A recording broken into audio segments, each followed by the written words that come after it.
Hello, and welcome to another episode of the Imperfectly Empowered podcast. Nina Manolson is a board-certified health coach and psychology of eating coach.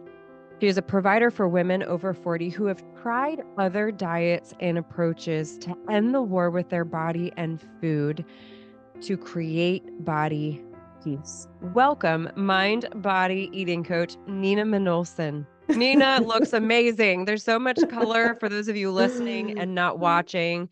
She's got a pink, like boomstick cover, and her actual mic arm is pink. Anyway, she looks fantastic. I'm It's black. I'm like all amazing. black over here. I'm recovering from laryngitis and I'm in Oh, sweats.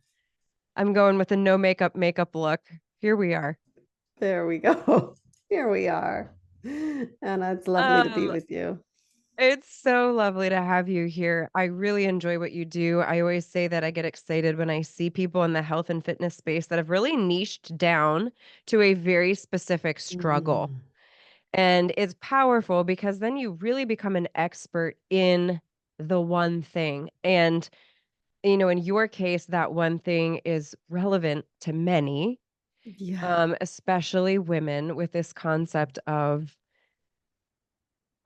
food peace, body peace, this idea of being able to break free from this strange toxic cycle that we have created with I love food. how you, right. I love how you say it's a strange, toxic cycle. And yet our world Yeah, doesn't think it's strange at all right, that we right. And we are profit off of fearing it, food. Right, right. right? Like, let's be honest, people, women, if you didn't have this realization yet, companies Yeah, are profiting off of your insecurity. I could do a whole series on that, but absolutely.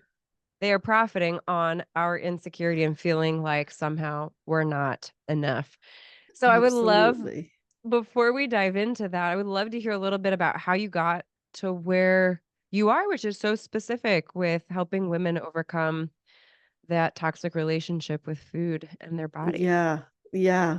So, I always completely want to launch right into everything you're saying. Like even the I fact know, that you it's so said good. the toxic relationship with our body, Yeah, that is it. We are having a relationship yeah. with our body. It is the longest relationship of our whole life. We're born into Mm, this body, we will die in this body. This is a primary relationship that informs almost every single other relationship we have in our life. mm, And so my relationship with my body, which is how I got to this work, was terrible. I would look in mm, the mirror every day and be like, oh, that's wrong, that's wrong, that's wrong. And now how am I going to fix it? And mm. what's the newest, latest, greatest diet that's rolling that, you know, has me fixing my Yeah, perceived problem, which is my body? But that's actually not the issue. The issue isn't that our body needs fixing, it's that our relationship with our body and with our food needs some support to heal the toxic patterns that we've yeah, created, right? So many women I talk to literally are afraid of food. Oh no, can't eat that, yeah, yeah, right? Uh-oh, that's not a good thing. It's yeah, food. It's here to yeah. nourish us. Literally, why I was like a minute late, I was just getting off with a client who said, oh my gosh, I'm so grateful for your playful relationship with food because I grew up with an aggressive relationship with food. Mm, mm. Do you think And that is when you look back to your own, the nurtured environment that we grew up in forms so much of our, relationships and perceptions of ourselves and others. But when you look back at your own experience, what do you think contributed to your toxic relationship with yourself and food? okay, Like, what would you say in your life? right. So the things that impacted my relationship with my body are things that I know for a fact because I've worked with women for 30 years and their relationship with their Yeah. body impacts many. And the first Yes. thing was when I was 9 being brought to Weight Watchers. Oh Oh, my. Wow.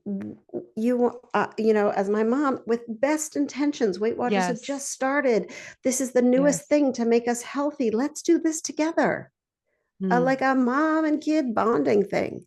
Well, right yeah. away, I learned some foods were good foods and some foods were bad foods. And I internalized if I ate the bad foods, I was bad. And if I ate the good foods, I was good. Right. So right away at 9 years old, that already set it off. Right. Then you put me into middle school, high school, where there's a standard of what beauty is. There's a cultural idealized standard, which was echoed in 17 magazine, which I gobbled up. Right. When I was 14, 15, 16, I was like, oh, this is what you're supposed to look like. Well, I didn't look like that. I was not tall or blonde or thin. Now, the reality in my life is I will never be tall or blonde or thin. That's not who I am genetically. And yet, that was the unrealistic ideal that was held in front of me my entire life.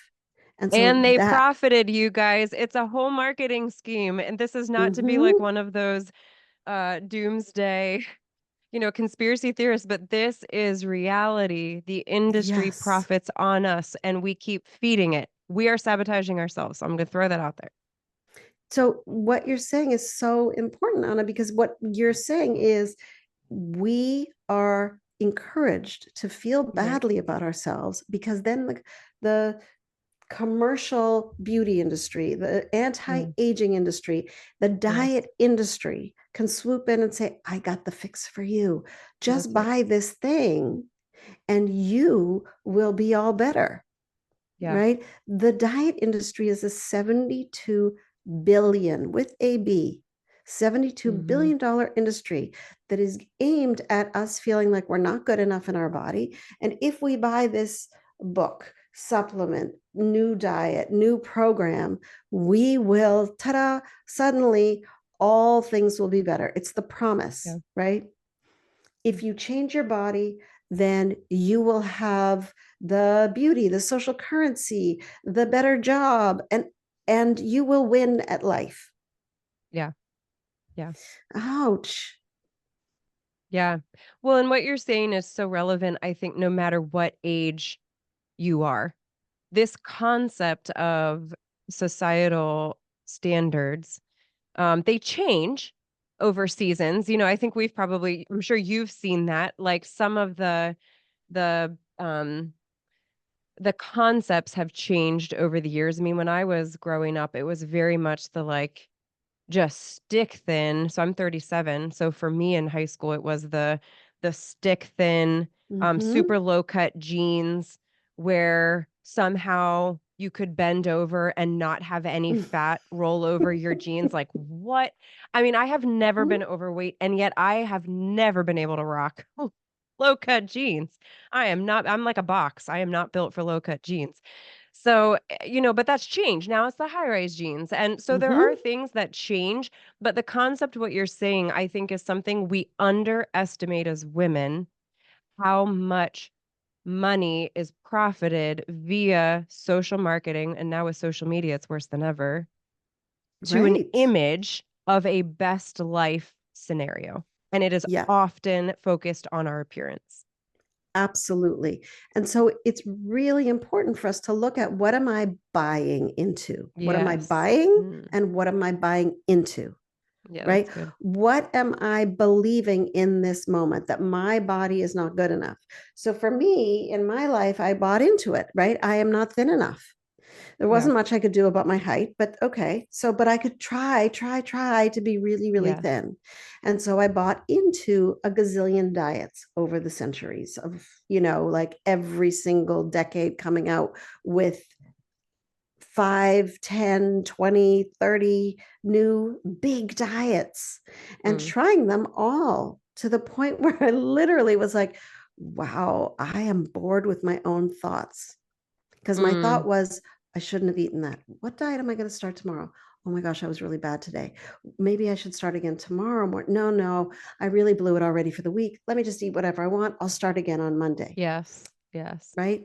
That is what was taking up the space in my head. I have a lot more important things to do in life than think about what I ate, what I should eat, and then what's the next thing that I should do to fix my body. As women, we are way more powerful than that.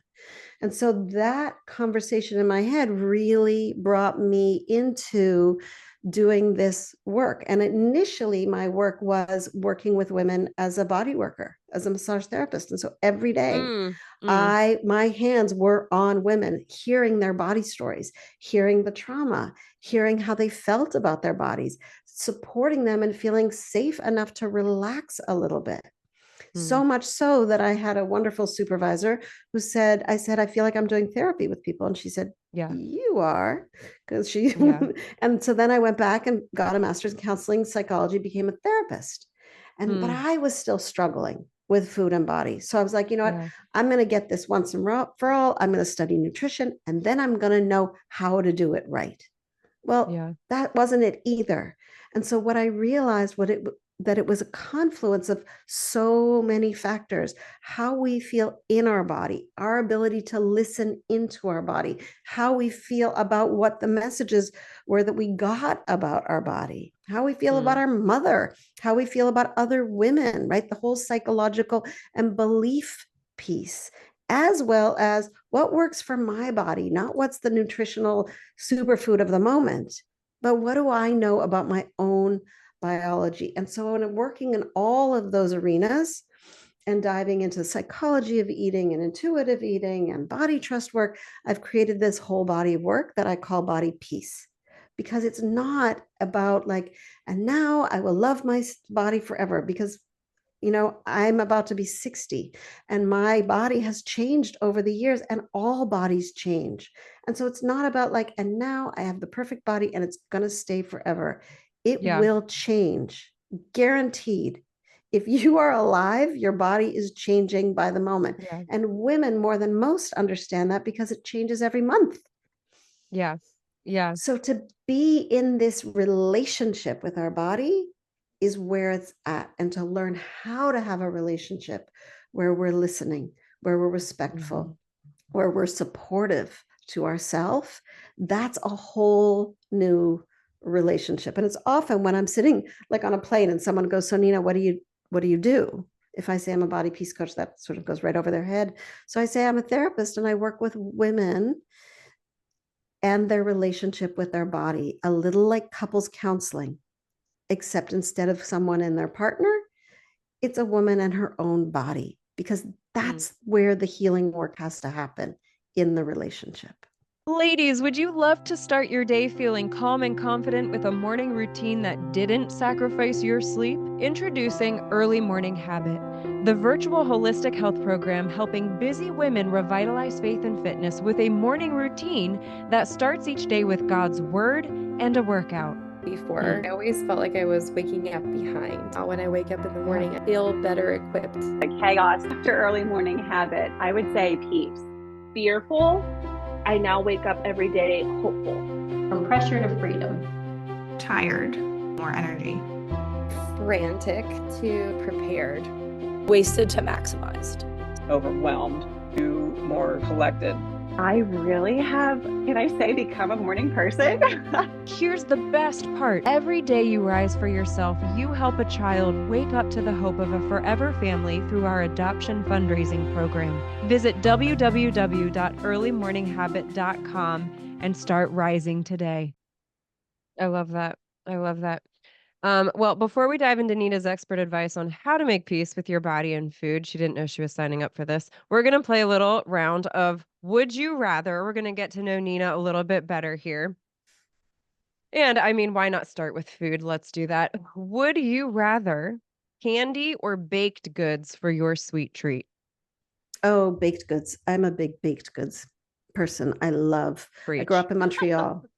I grew up in Okay. Montreal in the land of croissants, and Oh, I could not have said that. yeah. I'm going to go to Montreal. I'm moving. That sounds fantastic. Yeah. So that was like, and I there's one of my favorite things is pain au chocolat, which is the croissant with the chocolate in it. And growing up in Okay. Montreal, they call it a chocolatine. And that Uh-huh. was like, I would, on my way to school, I would pick up a chocolatine and sit on the subway and eat it. Oh, it was heaven. Yeah. Yeah. Good Yeah, that childhood sounds memory. delicious. I'm sure it's much better Mhm. than the one at Panera. That's the only one I can think of. That's the one that It is. It is. The like somewhat hardened stick of chocolate that's No, been that's sad. half melted in the croissant. I Uh-huh. feel sad. I Oh, feel like I've been deprived of a real you have. croissant experience. Yeah. That's sad. Okay, well, we're going to Montreal. Mhm. Would you rather coffee or tea? I am a tea drinker. I am an Ooh, herbal okay. tea drinker. What's your favorite? Yeah, I love classic mint tea. I especially love mint tea when I'm in countries where they just literally, you ask for mint tea and they give you a cup of hot water with like practically like an entire mint plant just stuck in there. And I'm like, So oh, funny. Yeah. okay, mint tea, great, got it, thanks. Like Yeah. super fresh is It sounds amazing. awesome. Now, when you say mint, like what type of mint? Is it like a Often they use blend? spearmint. No, you often Spearmint? spearmint. Mhm. Yeah.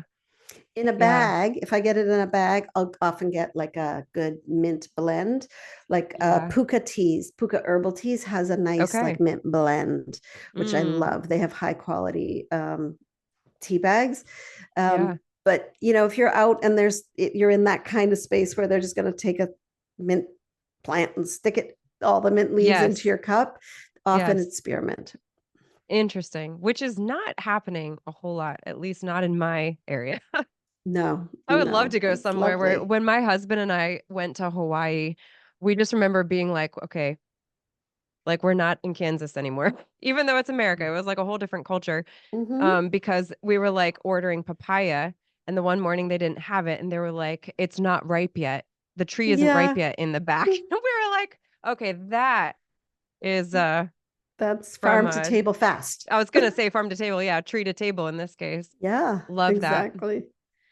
Okay, would you rather you have the opportunity to spend an evening doing one of the two? Would you rather decorate or do a craft?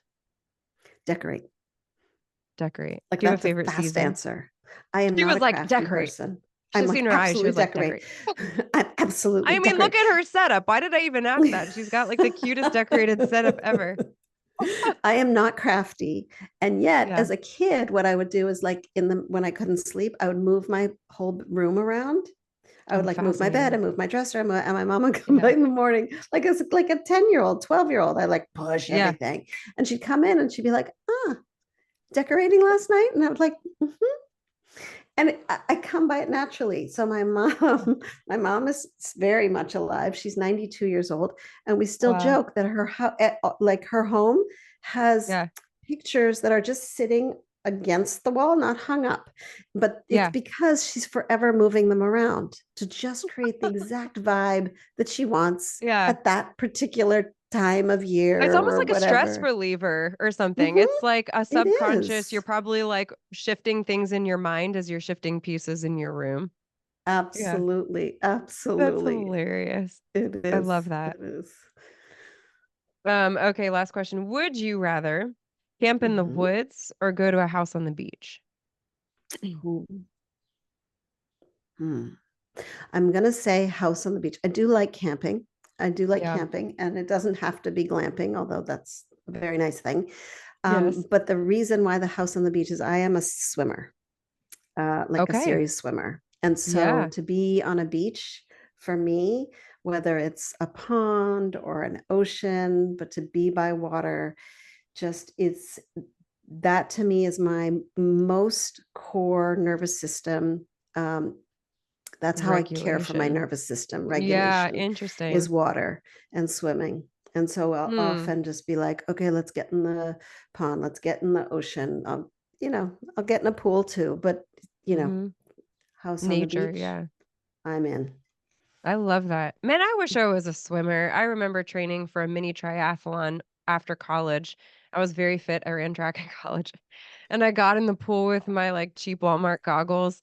And I swear there was an 80-year-old woman who probably didn't have an ounce of body fat on her. She just like zoomed past me, like lap because we just share lanes. And I'm like, Yeah. like it's a whole thing. It's a whole thing. But I wish I swimming, was a I'll tell you, swimmer. but swimming, the difference between swimmers who just like keep going, like I'm a long Yeah. distance swimmer, and Yeah. swimmers like that you're saying, like, it's really learning how to breathe in the water. Yes. That's the whole thing, because I we believe can that. all get stronger at, you can swim slowly and then you gain strength. And then it's really learning how to breathe regularly and being comfortable in the water. It takes, and I've gone through, I'll geek out on swimming for a second here, but I go through stages of sort of trying to learn something new. And my brother is also a big swimmer because we grew up near water. And I said to him, he was like, let's go swimming in the ocean. And I was like, you know what? I'm really not enjoying it anymore because I get hit by the waves and I'm swallowing water. It's just not fun. He was like, you need to breathe. You're only turning your head to the right to breathe. You need to learn how to turn your head to the left and breathe left. So that if the waves are coming one way, you're breathing on the other side. And I was like, I don't know how to alternate side breathe. And he was like, learn. And so I literally went to a friend of mine. Wisdom right there. Right. Just learn. And I was like, okay, like classic brother advice, just freaking learn it already. Right. So I spent really a long time learning a skill, and it taught me a lot about learning any skill because I didn't expect myself to know how to do this. And this actually applies to how we listen to our body, how we are in relationship, to think like, okay, and now I'm going to be great at it. Because literally for the first 4 months of trying to learn this new skill, every time I would turn, I was very good at breathing to my right. Every time I picked up my left arm to breathe to my left, I had to say to myself, breathe now, breathe now, breathe now. And literally it took years, 2 years for me to be where I am now, which I can breathe easily either side. So when we're asking for our body to be in a different relationship with us, we need to be patient, a little bit like learning a new language, right? Often I talk to my clients about like, so what does your body say? How does your body feel when you eat that? And I'll have clients will be like, I don't know what happened. It was late at night. And then I started eating and I couldn't stop eating. And I felt like I had this big binge. Like, let's go back. What was happening in your body? I don't know. Right. So part of the work is let's learn how our bodies are speaking. In one of the courses, I do different courses, and one of them is a body listening lab. Right? How do we actually develop that ability? And just like for me in swimming, it takes a while to learn that language and get that to be an automatic movement, an automatic. I don't have to tell myself breathe every single time now. It's a great reminder, though. It is. And I just want to pause for a second for women listening, because I think this is something that is worth repeating if you missed everything that she just said. To give a correlation, my 9-year-old is playing baseball for the first time ever. We're a football family, and he wanted to play baseball. So we we're like, okay, here we go. And he told me the other day, he just had his very first game ever. And he said, Mom, I feel like I'm so focused on thinking about what to do that I'm not doing it.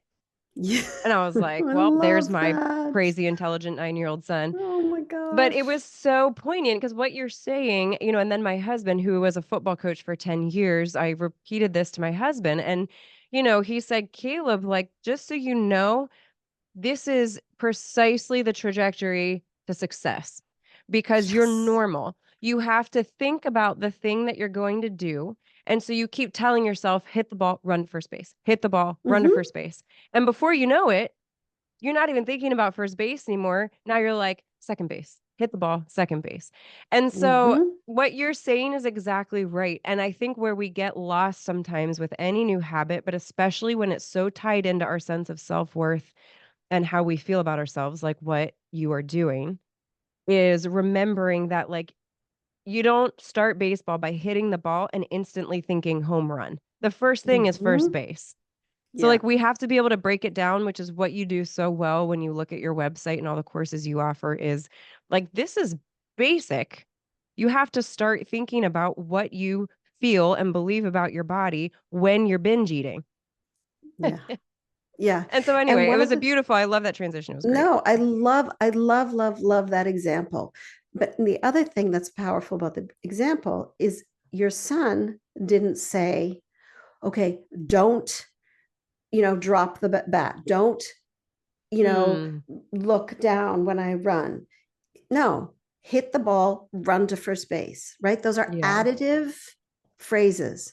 I didn't say, don't, Yes. turn my head too much when I breathe. I said, breathe now, right? So Yeah. when we give ourselves messages around food or body, don't eat that, don't criticize, Yes. don't, that doesn't actually support a, a supportive relationship with our body. It Yeah. doesn't support respect. It doesn't support an amplifying, growing, blossoming relationship.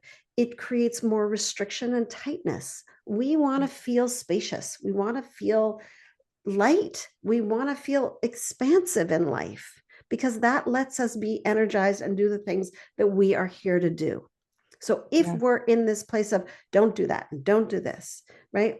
Often people are like, well, they come to me and they're like, I feel like I'm eating too much sugar. I feel like I'm eating, maybe I should stop gluten, stop this, stop that, stop that. I'm like, let's talk about what you want to add. Mm-hmm. Let's just drop all the no's and let's move towards what you want to add. What does your body need? Where, and I've spent way more time than you could ever imagine reminding women that we actually require food, that we're humans. Yes. Humans Amen. require food. Yes. It's That's right. It's like, I'm like, I didn't Yeah. even imagine this would ever be part of my work. I thought it would be like, Yes. but women Cut back on this. Cut back on cut this. back Yeah. on that. And then they're like, Yeah. oh, it's better if I eat less. Well, then we've just deregulated our Yep. blood sugar, our nervous system, Yep. Our metabolism. our metabolism, our ability to listen to our body. So, if you take nothing else from our conversation, Anna, that our listeners is to really like, what do I need to add? How do I Yeah. want to nourish myself? How do I want to nourish the relationship with my body? Yeah. And then I think there has to be a sense of like what you just said is then there's instead of the sense of cutting, I would say it's creating boundaries. It's this idea of like, so I was a fitness nutrition coach for several years. And one of the things that I frequently talked about with clients is um fully believe that the reality is we actually need to fuel our body with more of the right food. It's not just more food, it's more of the right food at the right time for the right reasons.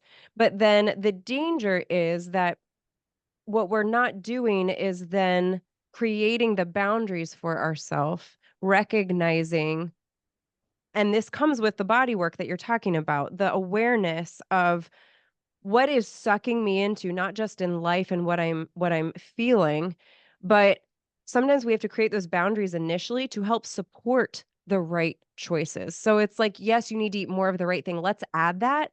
But then for now, until you have created a new baseline, you need to stop buying Oreos by the bulk from Costco.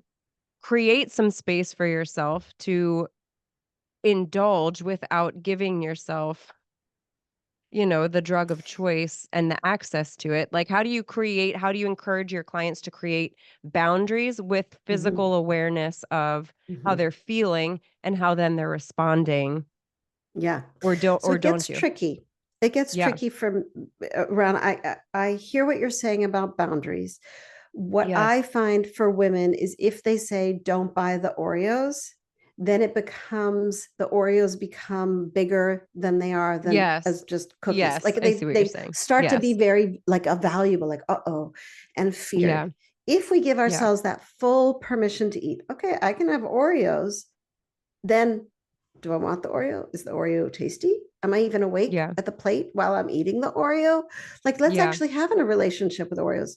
Do I maybe not even like Oreos as much as I like, I don't know, oatmeal raisin cookies or I don't know, cream puffs? Like, what do I actually want instead of it? And maybe Oreos was this childhood food that when I came home from school and nobody was there were Oreos left for me. And so now it's like, there's more to unpack. And when you talk about boundaries, I think that's very powerful. Okay. Because I talk to women all day who are like eating at their computer because they're working so hard. Let's create a boundary for you to actually eat and stop Yes. and Right. enjoy.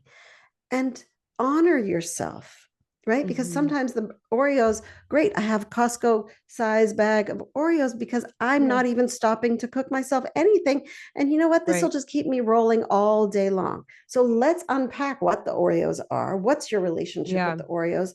Because as soon as we say no, we always have this wonderful inner rebel that goes, yeah, I'm doing it anyway. Don't tell me no. The whole world has told me no about what I can't eat. So no way are you telling me no. I'm going to do it anyway, and I'm going to double down on it. Yeah. And so we want to honor those different parts. The psychology It of is no. the psychology of eating. It's the psychology of yeah. no, but it's also really the psychology of eating and the psychology of food. And we have to get into that, especially if we have a lot of complex and sort of struggle in that place. Yeah. What would you say is the first step to I'm thinking of the woman who has been overweight for most of her adult life. And we classify that around here as body fat percentage because we all know the scale is a terrible reflection of your overall health. But this idea of physiologically speaking is at disease risk because she is carrying too high of a body fat percentage, and that has been most of her life's experience. And she has maybe never lived at a healthy body fat percentage. So she has, to like what you're saying, probably lived with most of her life with a sense of guilt, shame, bad eating cycles, etc. Tried many, many diets. What is her first practical step to starting to end this toxic cycle and creating this body peace? So there's a couple things. One is the way that she's sort of just even naming her body, right? If she's saying, well, I'm overweight, I would just say I'm in a larger body. People come in all sorts of bodies, small bodies, tall bodies, big bodies, all kinds of bodies. So if we can take away the labels and be like, okay, this is my body, it's a large body, because we all know people who are in large bodies who are have great metrics in terms of health metrics. And we all know people in small bodies who have terrible metrics in terms of blood pressure and, blood sugar levels and all those metrics that actually matter. Whereas the number, as you said, the number on the scale doesn't matter that much, right? What matters is what are the metrics that are important to you? So first, let's drop all the name calling of our bodies, and let's actually get into relationship with your body. So Ahna, I'm wondering if I can invite you into a little experiment with me, because this is often one of the things that I teach and invite people into, and it's a very beginning step, which is to close your eyes, put your hand on your heart, and say the words, hello, body. Hello, body. And then notice what happens when you just stop with physical contact with yourself and say, hey, hi. Hi. And then try one more thing. What do you call your son? Like, do you call him sweetie, hun? What do you call him? Buddy. Buddy. Okay, so try this. With your eyes closed, hand in your heart, and be like, hey, buddy, how are you feeling today? Hey, buddy, how are you feeling today? And what do you notice? What do you notice comes up when you just stop and make space for checking in with your body in a kind and compassionate way?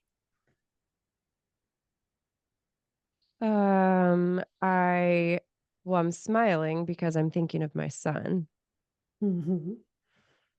So I would say there's a sense of joy and a sense of peace, I think would be appropriate. There's a sense of home, I would say. That speaks a lot, right, to your relationship, that you have developed this sense of like, this is home. A lot of women start saying hello, and their body's like, oh, you're talking to me?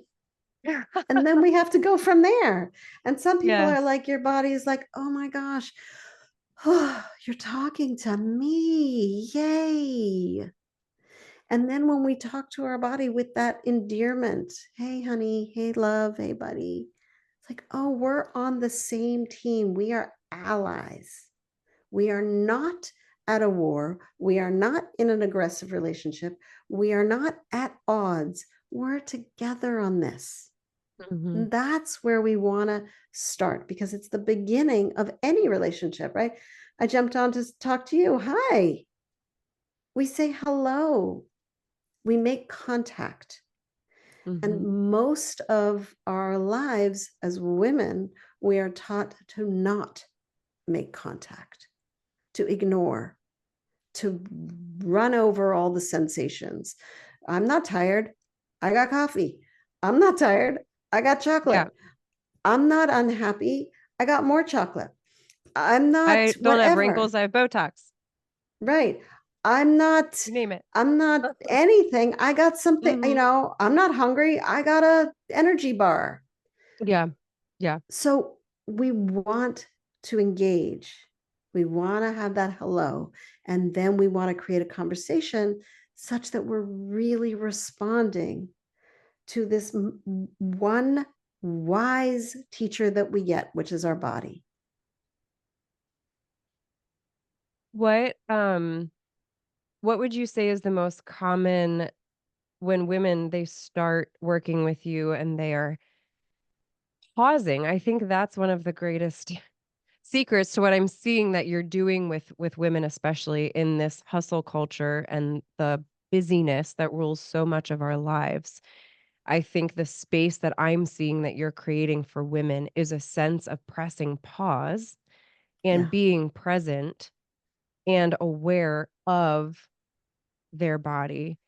What would you say in your experience is the most common shift that clients make in that journey? So meaning as you start to work with them and they become more and more in tune with their body, obviously peace, based on the program description is the end goal. But Yeah. I'm curious, in your experience working with women for so many years, what is the shift practically as well as internally? So externally and internally that you see women making after they do this work.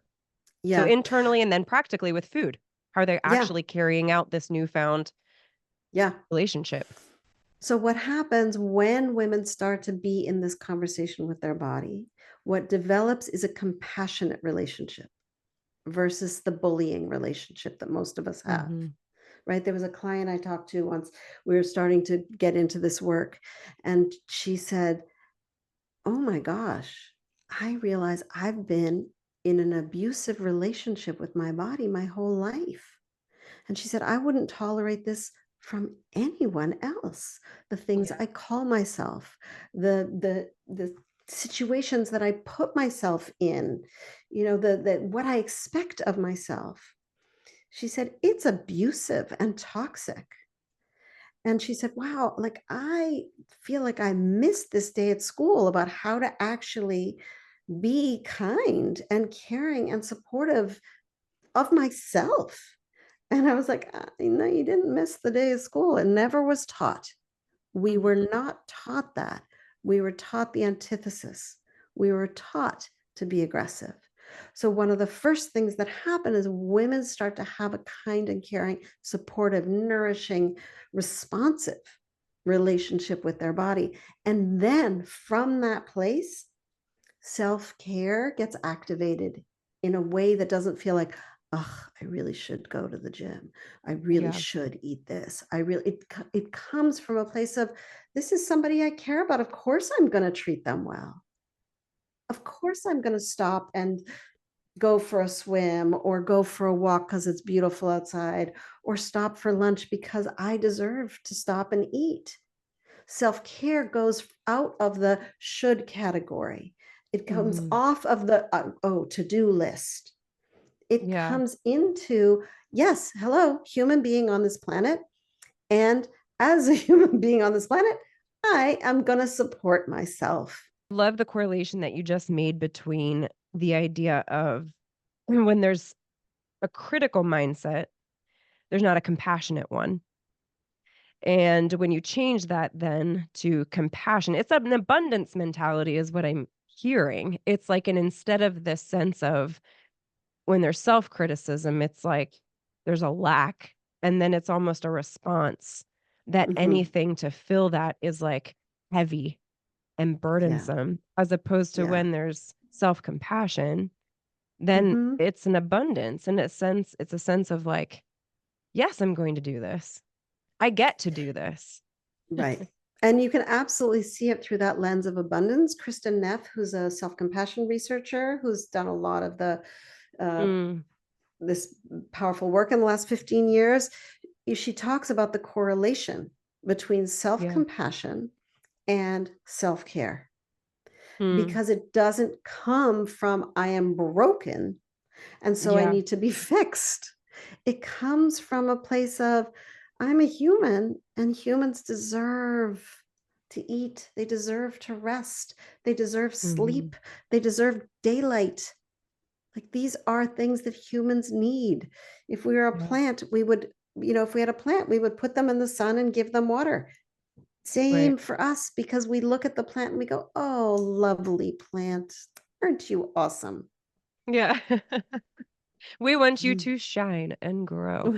I love the concept, and I love the focus, especially for our listeners, those of you watching as well. I think when you know, right? Like what you're saying, there's instantly like the woman who's like, "Yup." Right? It's like as soon as you start talking, that woman who resonates with what you're saying instantly knows you're speaking to her, because what you do is so specific, which is what I love. So for those of you listening and watching, if this resonates with you, you've done all the diets, you have done the deprivation thing, you've tried to stop buying the Costco Oreos, right? And it's still not working. You're still binge eating. I'll highly encourage you to check out Nina's website, see what she does. She's got amazing free resources as well to help you get kickstarted. Nina, tell us a little bit about your website, what people can, how people can work with you, and anything else you want them to know. Absolutely. And I want to come back to the flower metaphor, because one thing I didn't tell you on is I write body piece poems, and there's one specific poem that's like right on point. So let me come back to that in a second. Okay. The free resources that I would recommend people just starting on this path are, one is the practicing body peace journal. It's free, 20 questions on there that I would ask you if you were sitting with me in a session. And there's some body peace poems. You'll get a flavor of that in a second. And the other is the body peace masterclass. And in that, I really dive deep into the different kinds of relationships that we have with our body. Because in our world as women right now, like the critical relationship is the one that most of us know. But there are other ones that we have and other ones that we're capable of having. So that class really gets into what's possible if we don't want to stick in that relationship. And both of those resources are free. And I work with women individually, in groups. I have classes, Body Listening Lab, Compassionate Eating, Body Peace and Aging. Body Peace Starter Kit is also a great way to get on this path. So Ahna, can I jump into this poem? Yeah, I would love that. Okay. So because we were talking about flowers, and like if you had a flower, you would put it in your window and you would be like, yay, flowers. So this poem is called I Talk to My Flowers Better Than I Talk to My Body. Hello, beautiful. Well, aren't you blossoming today? Look at your radiant colors and you smell luscious. Every time I walk by my flowers, I smile, appreciating their beauty, the uniqueness of every bud, the sensuality of the velveteen petals on that violet rose, the pop of power from that gerbera daisy, the lushness of the lavender hydrangea, and oh, my pink peony. Each one exquisite, each one different, each one worthy of attention. I admire them with such ease. I notice their body as much. I notice their beauty as much as I ignore my own. Look at those unique folds, a belly lined with the patterns of history, a bumpy swirl luxuriating from waist to hip to leg. How sensuous, how juicy. And the wave of arms blowing in the wind, they keep waving. Part of nature. I am. I walk by the mirror and there at last. Hello, beautiful. Well, aren't you blossoming today? I love that. NinaManolson.com. Find body peace and the toxic relationship with food. Nina, it was such an honor to have you here. And I just pray Totally God's blessing delight. over your heart, your home, your clients. It was an honor. Thank you so much. What a delight to be with you. Thank you for watching the Imperfectly Empowered podcast. Be sure to subscribe to the channel by clicking below. And if you missed our last video, then be sure to check it out right here. We'll see you next time on the podcast. Your story matters and you are loved.